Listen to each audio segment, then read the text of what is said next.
Thanks so much for joining us here on this Wednesday. I'm Brooke Hash, and a special thanks to those of you watching on our WHAS11 Plus app. Today, the Ohio River is set to crest after a week of severe flooding in our river communities.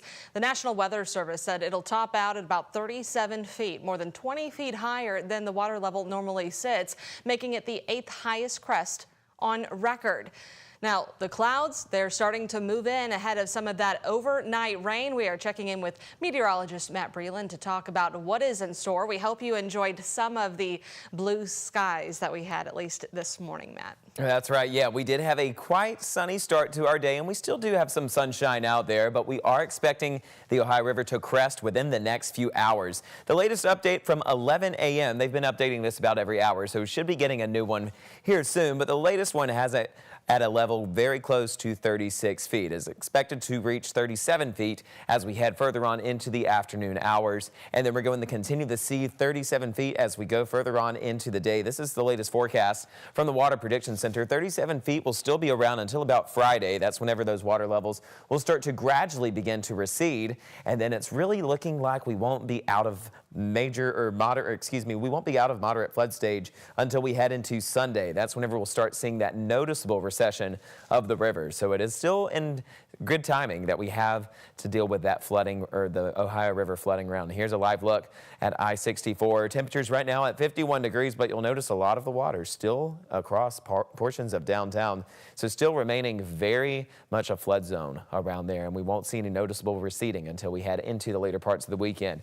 Temperatures ranging from the upper 40s to the lower 50s across the region. Those of you in southern Indiana ranging in those mid 40s. We are tracking some rain showers, though, as we head into our day tomorrow. Those details coming up here in just a few short minutes. Matt, thank you. The mother of a 9-year-old boy is speaking out after her son was killed by floodwaters in Frankfort. Gabriel Andrews was swept away Friday morning while walking to his school bus stop. His mother, Rachel Andrews, said Gabriel, who enjoyed basketball and football, had the most beautiful smile and loved everyone he came in contact with. Andrews told ABC News she was devastated. In-person school was not canceled that day.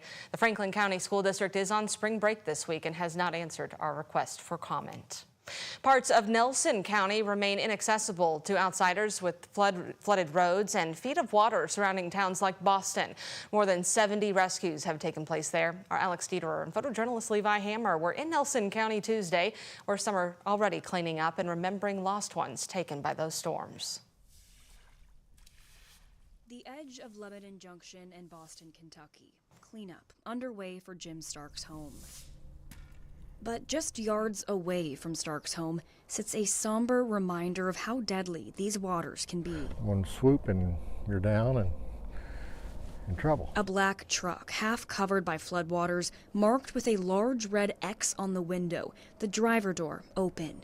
This is the truck of 50-year-old James Dishin, who was found dead Tuesday just feet from his truck. His parents lived down here and they retired, and we've known each other for a long time, but just sad. Officials say Dishin was just trying to get in and out of Boston. The roads leading up to the Nelson County city, Boston itself, was cut off from the outside. Now all blocked off. Drone footage shows pools of river water surrounding the small town. A flooded over roadway on Boston Road is calm now, but cars have been going in and out of Boston right now. Residents and businesses trying to get to their homes. Some taking it slow through the inches of standing water. Some taking it faster. Some cars driving up to the floodwaters, hitting reverse, not willing to take the risk.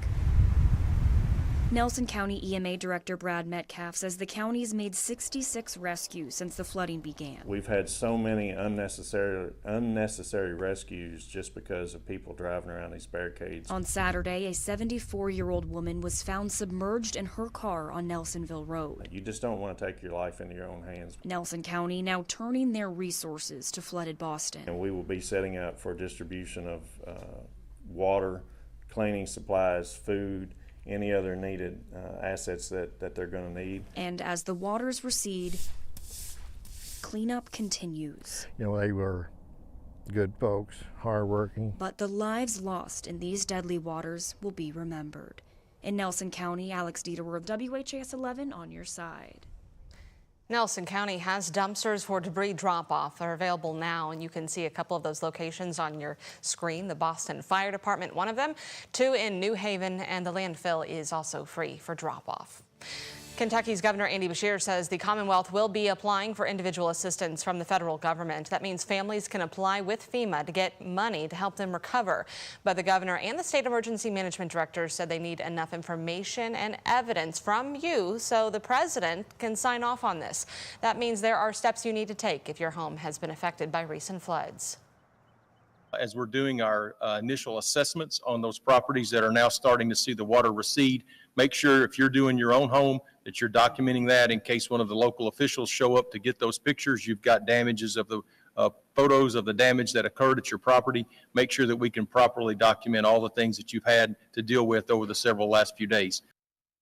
Kentucky flood relief donations are nearing $1 million for the most recent floods. Governor Beshear said the first thing that money will go toward are the funerals of the now 5 people who've been killed in these waters, including that 9-year-old boy out of Frankfort. Louisville arson is investigating after a massive fire broke out inside of a Smoketown commercial building. It happened around 11 o'clock last night. Take a look there. Crews noticed smoke in the 900 block of St. Paul Court, where they found a 1-story commercial structure with fire coming out of the roof.